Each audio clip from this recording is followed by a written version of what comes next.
தினமலர் ஆன்மீக நேயர்களுக்கு பாரதி திருமகனின் இனிமையான பாசமான வணக்கம். வாரியார் பத்தி சொல்லுங்க. சரியாக கேட்டீர்கள். சுவாமி வாரியார் அப்பா 7 வயசு 8 வயசுல இருந்து திருநெல்வேலியில அவர் கதையை கேட்டு வளர்ந்ததுதான் இன்றைக்கு வில்லுப்பாட்டுக்கு அஸ்திவாரம் என்று நிறைய சொல்வார்கள்.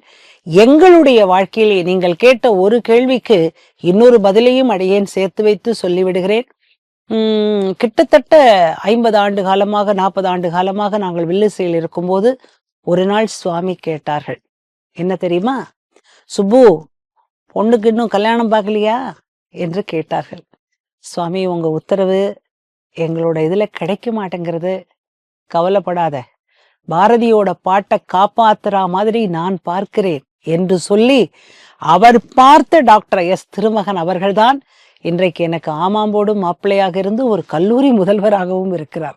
மறக்கவே முடியாது. ஏன் தெரியுங்களா, வாழ்க்கையில இதுக்காகங்க, இந்த கல்யாண தேதிக்காக அவருடைய குடியாத்தம் கச்சேரியெல்லாம் விட்டுட்டு இங்க வந்து காலையில இங்க வந்து திருமணத்தை நடத்தி வைத்து தேனாக பாடும் பாரதிக்கும் திருமகனுக்கும் திருமணத்தில் ஞான சம்பந்தன் பிறப்பான் என்று வாழ்த்து சொன்னார். இதற்கு வீடியோ பதிவு இருக்கிறது.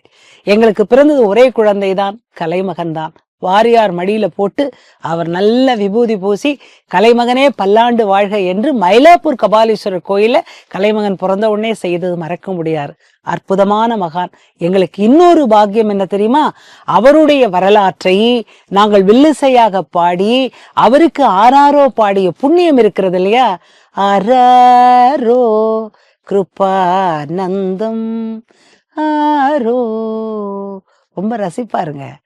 காங்கை நல்ல அவர் முன்னாடி பாடினத. கண்ணாலே காண்பதென்ன, காதாலே கேட்பதென்ன, கந்தவேள் சொன்னதென்ன, கதை சொல்லும் நாவே அரரோ கிருபானந்தம் ஆரோ. பெண்ணாக பிறந்ததனால் வில்லுப்பாட்டில் வந்த அத்தனை மகான்களுக்கும் தாலாட்டு பாடிய தாய் நான் என்ற பெருமை எனக்கு கண்டேன் கடவுளை என்று சொல்லும் கடவுளே கொடுத்தது. புதுசு புதுசா வில்லிசை பாட்டுல புகுத்திருக்கீங்க கதைய. அதுக்காக நீங்க எடுக்கிற முயற்சி எப்படி? அது ரொம்ப வில்லுப்பாட்டுக்கு இதயமான விஷயம். இருப்பதைத்தான் பாடுவேன், எழுதி வைத்ததான் பாடுவேன் அப்படின்னா நம்மளுடைய கலையும் அப்படியே தங்கிவிடும். தேங்கிய நீர் போல தாங்கிவிடும். தேங்கிய நீர்த்தேக்கமாக இல்லாமல் மக்களை தாங்கிய நீர்த்தேக்கமாக நம்ம இருக்கணும். அதுக்கு என்ன செய்யணும், மூளைன்னு ஒண்ணு இருக்கு இல்லையா, அதை வச்சு யோசிக்கணும். சமீபத்துல ஒரு பெரிய பல்கலைக்கழகத்துல குழந்தைகளுக்கு அட்வைஸ் பண்ணுங்கன்னு ஒரு பாட்டை கொடுத்தாங்க. ஒரு பாட்டு பாடுங்கன்னு சொன்னாங்க. எனக்கு பெரிய விஷயம் என்ன தெரியுமா, ஏன் சாமி என்ன பாட சொல்றீங்க, நீங்கெல்லாம் இருக்கீங்க இல்லையா, ஒர்க் பண்றீங்க இல்லையா, நாங்க சொன்னதை விட நீங்க சொன்னா கேட்பாங்க என்று சொன்னார்கள். அப்ப நான் ஒரு பாட்டு உடனே ஒரு சப்ஜெக்ட் எழுதினேன். இப்ப மேடம் கேட்ட மாதிரி ஒரு சப்ஜெக்ட் எழுதினேன். என்னன்னா, செல்லுடைய பாதிப்பால நிறைய குழந்தைகள் பாதிக்கப்பட்டிருக்கிறார்கள் என்று சொன்னார்கள். அதுக்கு ஒரு நிறைய லைன் எழுதினேன். அதுல 2 வார்த்தையை சொல்றேன். படம் எடுத்த படத்தில் விழுமே அந்த காலம், அது அந்த காலம், செல்ஃபி படம் எடுத்து பள்ளத்தில் விழுறார் இந்த காலம். அப்புறம் குருமார்களுக்கு குரு தட்சணையே அந்த காலம், அந்த குருக்களுக்குமே கூகுள் பேதா இந்த காலம். எல்லாமே செல்மயமா வந்துருச்சு இல்லையா. கல்யாண பொண்ணு பட்டு புடவை அந்த காலம், இன்று போடும் லெஹங்கா மண்டபம் பெருக்குது இந்த காலம். இளம் பொண்ணு ஔவையானது அந்த காலம், அந்த ஔவையார் பெயரில் பியூட்டி பார்லர் இந்த காலம். உரை சொன்னா இது ரொம்ப ரசிச்சாங்க. எந்த பிள்ளைங்க நம்மள கேலி பண்றாங்களோ அந்த பிள்ளைங்களே ரசிச்சாங்க. உரை சொன்னா ஞானி என்றது அந்த காலம், இன்று அட்வைஸ் பண்ணா பூமர் என்றார் இந்த காலம் என்று சொன்ன உடனே சொல்லும் குழந்தைகளை ரசிக்கும் போது எல்லாம் நம் பக்கம் வந்து விடுகிறார்கள். சிரிக்க வச்சு ஒரு சிந்தனையை வைக்கிறதாங்க வில்லுப்பாட்டு. நீங்க இப்ப இந்த டிஜிட்டல் தொழில்நுட்பத்துக்குள்ளேயும் நுழைஞ்சிட்டீங்க. அந்த வில்லுப்பாட்டை, இப்ப அந்த தொழில்நுட்பத்துல வில்லுப்பாட்டை அடுத்த வடிவத்துக்கு எடுத்து போற ஐடியா இருக்காங்க. டிஜிட்டல் என்பது என்னன்னா, அன்றைக்கு உள்ளதை இன்றைக்கும் டிஜிட்டல் வழியாக எல்லாருக்கும் கொண்டு சேர்க்கும் பாலமாகத்தானே இருக்க வேண்டும். கலையினுடைய கோலத்தை மாற்றுவதாக இருக்கக்கூடாது என்பது அடியனுடைய பணிவான வேண்டுகோள். இப்படி நீங்க இருந்தீங்கன்னா இப்படியேதான் இருப்பீங்கன்னு யாராவது சொன்னாங்கன்னா பரவாயில்ல, இப்படியே இருக்கிறத நானும் விரும்புறேன். ஏன்னா ஒரு விஷயத்துக்கு ஆத்மா மாறக்கூடாதுங்க, கலாச்சாரம் மாறக்கூடாதுங்க. இதே வடிவத்தை இன்னும் மூளையை பயன்படுத்தி எப்படி டிஜிட்டல் வழியாக அடுத்தவர்களுக்கு கொண்டு சேர்க்க முடியும் என்று யோசித்து வடிவத்தை மாற்றாமல் சற்று விஷயங்களை மட்டும் மாற்றி கொடுக்கும் போது நிச்சயமாக சேர்கிறது. எப்படின்னா மாத்திரை கசப்பு தான், ஆனா லைட்டா சுகர் சேர்த்து கொடுக்குறோம் இல்லையா, அந்த மாதிரி வில்லுப்பாட்டு கொடுக்க வைக்கிறதுக்கு வழி இருக்கிறது. இருந்தாலும் நாங்க கம்ப்யூட்டர் சிஸ்டத்தை பத்தியே வில்லுப்பாட்டு பாடுறோம், மேக்ஸை பத்தி வில்லுப்பாட்டு பாடுறோம். இருந்தாலும் 2K சில்ட்ரனுக்கு வில்லுப்பாட்டு இன்றைக்கு நல்ல விதமாக போய்கொண்டிருக்கிறது. எனக்கு அந்த ஸ்கூல்ல ஒரு பையன் கேட்டார், இவ்வளவு செல்ல வெறுத்து பாடுறீங்களே, உங்களோட செல் யூசேஜ் எப்படின்னு கேட்டார். நான் உடனே சொன்னேன், அப்பா நான் செல்லை துறக்கவில்லை, செல்ல நான் துறக்கணும்னு நான் சொல்லல, ஆனால் வில்லையும் துறக்கவில்லை.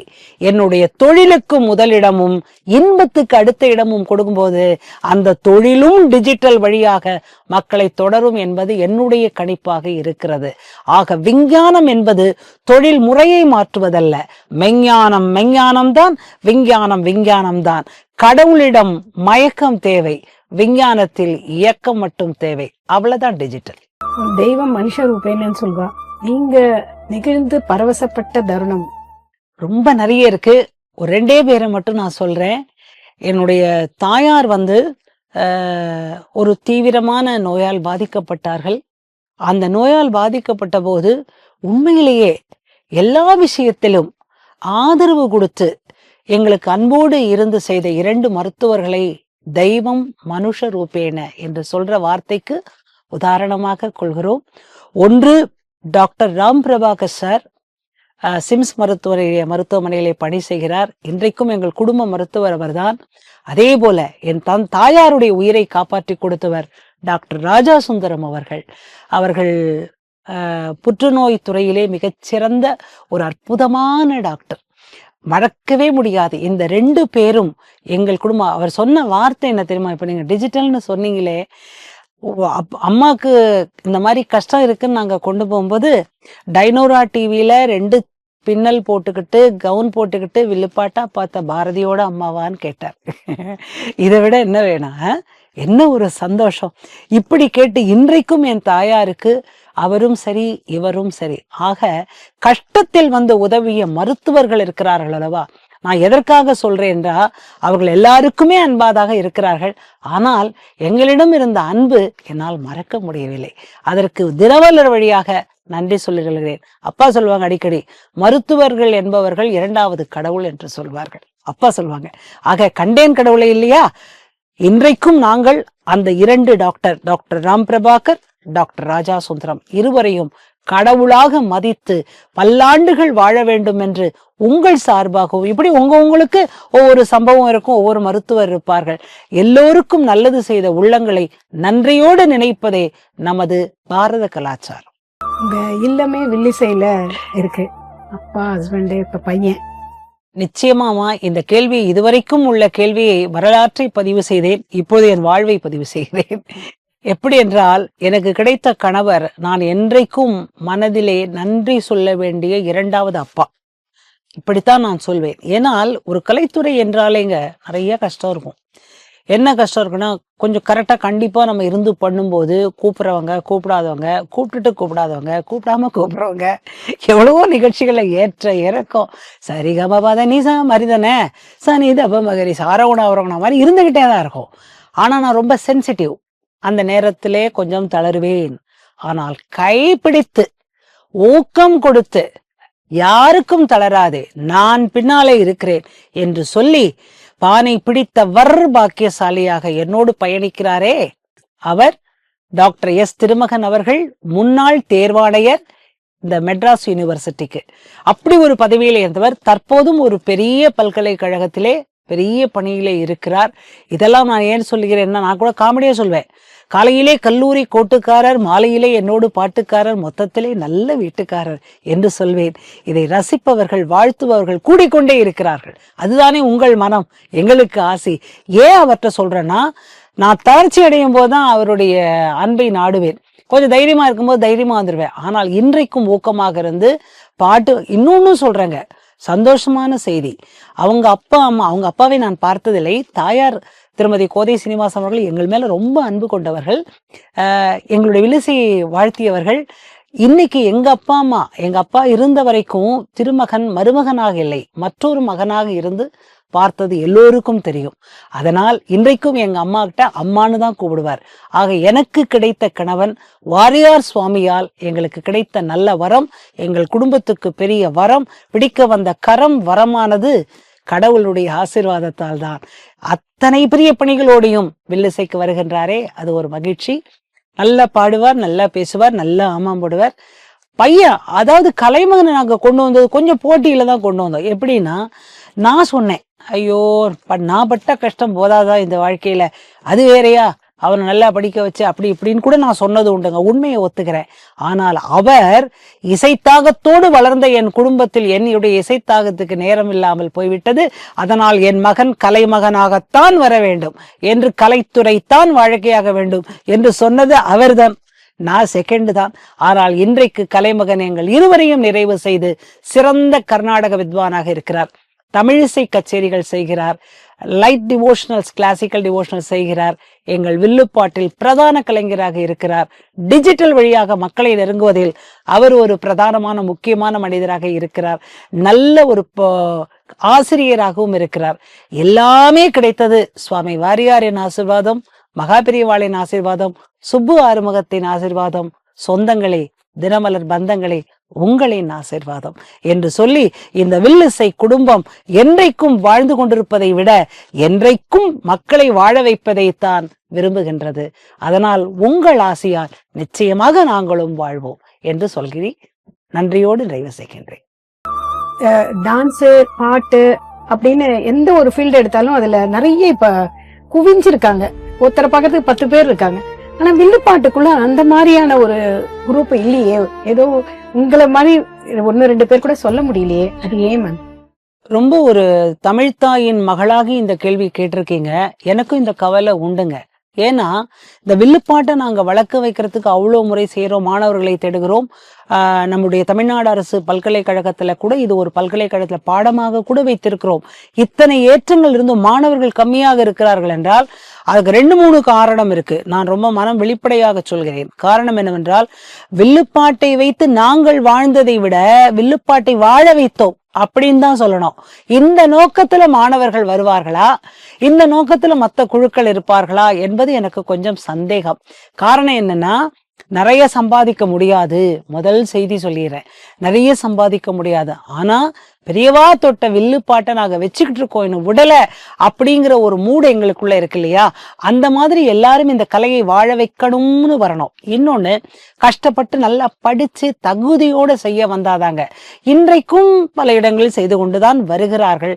ஆனால் கலைக்கென்று ஒரு வரைமுறை இருக்கிறது அல்லவா? ஒழுக்கமான வார்த்தைகள் மட்டும்தானே பேசப்பட வேண்டும். நல்லதை பேசினால்தான் நிரந்தரமாக நிலைப்போம் என்பதற்கு அப்பாவின் வாழ்க்கையே ஒரு சாட்சி. எந்த கிளாமருக்குள்ளேயும் அப்பா விழவே மாட்டாங்க. ஆனா அப்பாவுக்கு இருக்கிற கிளாமரை யாரும் அசைக்க முடியாது. இது ஒரு அழகான காம்பினேஷன். என்னையும் அப்படித்தான் ஆக்கிட்டாங்க.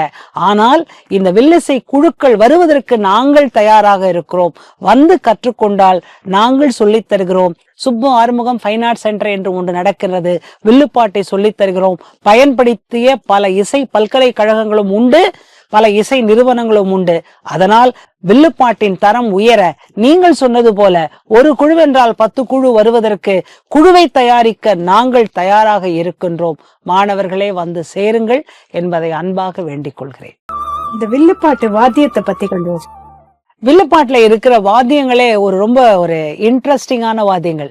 ஏன்னா நான் அந்த ஆதியில ஒரு கதை சொன்னேன் இல்லையா, வேட்டைக்கு போகும்போது கொண்டு போனது தானே அந்த வில்லுப்பாட்டு. ஆக வில் வந்து அந்த வேட்டையாடிய வில்லுதான் கொலைக்கருவி, கலைக்கருவி ஆகியது. அந்த நாண் வந்து மாட்டினுடைய நரம்பு. அப்பா கூட மேடையில சொல்லுவாங்க, செத்தாலும் மாடு நரம்பு கொடுத்து வாழ வைக்குது, மனிதன் கூட அப்படி இல்லை அப்பான்னு. அந்த மாட்டினுடைய நரம்பு இருக்குல்ல, அந்த நரம்பு தான் பின்னலாக பின்னப்பட்டு வில்லுக்குள்ள இப்படி கட்டியிருப்போம். அதுல அழகான மணிகள் கட்டியிருப்போம். அது ஏன்னு கேட்டீங்கன்னா, ஆஞ்சநேய சுவாமி ராமர் ரொம்ப தூங்கிட்டப்போ வில்லுப்பாட்டு அவரோட வில்லுல உள்ள மணியை அசைச்சு பாடினார், அப்பதான் வில்லுப்பாட்டு வந்ததுன்னு ஒரு செவி வழி கதை உண்டு. ஆக அந்த மணி ஓசை என்பது இப்போ எல்லா கலைஞர்களும் அந்த மணி ஓசையை கூர்ந்து கவனித்தால் தெரியும், வில்லுப்பாட்டுக்குள்ள வந்துகிட்டே இருக்கும். நம்ம என்ன செய்யறோம், மணி ஓசையை பார்க்கிறோம், மணி ஓசையை விட்டுறோம். அந்த மணி ஓசைக்கு முக்கியத்துவம். ஆக வில்லு, மாட்டு நரம்பு, இந்த முனைக்கும் அந்த முனைக்கும் என்ன அர்த்தம் தெரியுமா? இது மனிதன், இது உலகம், இரண்டையும் இணைக்கக்கூடிய ஒரு அழகான நாண் தான். நான் உட்கார்ந்திருக்கிற அந்த நாண் எனக்கு முன்னாடி இருக்கும். அடுத்தது பானை, ஒரு முக்கியமான கருவி. ஏங்க பானை வந்தது? வில்லு சாயுது, அதை கட்டணும். கட்டுறதுக்கு தேன் கொண்டு போயிருந்தாங்க காட்டுல சாப்பிட்றதுக்கு. அந்த தேன் குடம் தான் தேன் தமிழ் குடமாக மாறி வில்லுப்பாட்டுக்கு கும் கும் கும் என்ற ஓசை. அதை அடிச்சது பெரிய எலக்ட்ரானிக் இன்ஸ்ட்ருமெண்ட் எல்லாம் கிடையாது, வெறும் பாக்கு பாலை. காட்டுல எது கிடைக்குமோ அதுதாங்கய்யா. அதை போட்டு அடிக்கும் போது, அதை அடிக்கிறதுல ஒரு முறை இருக்கு. அதை அடிக்கிறதே வேலையா வச்சுக்க வேண்டாம், தாளத்துக்கு ஏத்த மாதிரி அடிச்சா போதும். நீங்க சவுத் சைட்ல போனீங்கன்னா அப்படி நிறைய அடிப்பவர்களும் உண்டு. எங்க அப்பாவும் கலைவாணர் என்ன பண்ணாங்கன்னா, கருவிகளை அப்படியே வைத்துக்கொண்டு அதனுடைய சப்தத்தை குறைத்து மெல்லோசையை அதிகப்படுத்தி வார்த்தைக்கு முக்கியத்துவம் கொடுத்து நேரத்தை குறைச்சு நிம்மதியை பெருக்கினாங்க. இதுதான் வில்லுப்பாட்டிலே அவங்க கொண்டு வந்த மாற்றங்கள். எல்லாத்த பத்தியும் பாடி. ஆக பானை ஒரு கருவி, வில் ஒரு கருவி. அப்புறம் கட்டைன்னு ஒண்ணு உண்டு, அது ரொம்ப அழகா இருக்கும். நீங்க கூட சிவாஜி அண்ணா நடிச்ச படத்துல பார்த்திருப்பீங்க, அம்மம்மா தம்பி என்று நம்பி.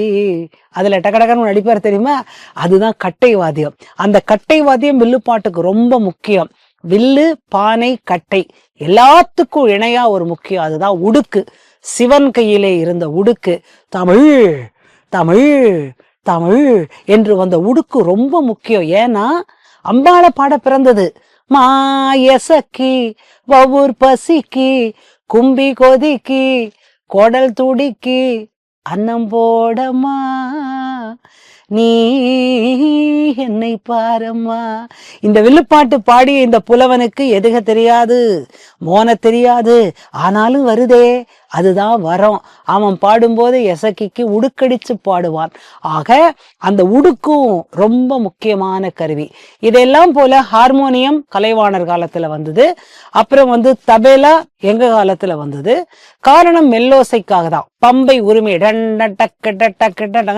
அது ரொம்ப சத்தமா இருக்கிறதுனால அதை குறைச்சு, சத்தியத்தை சொல்லும் போது கொஞ்சம் சத்தத்தை குறைச்சு போனதான் அப்பா இதெல்லாம் கொண்டு வந்தாங்க.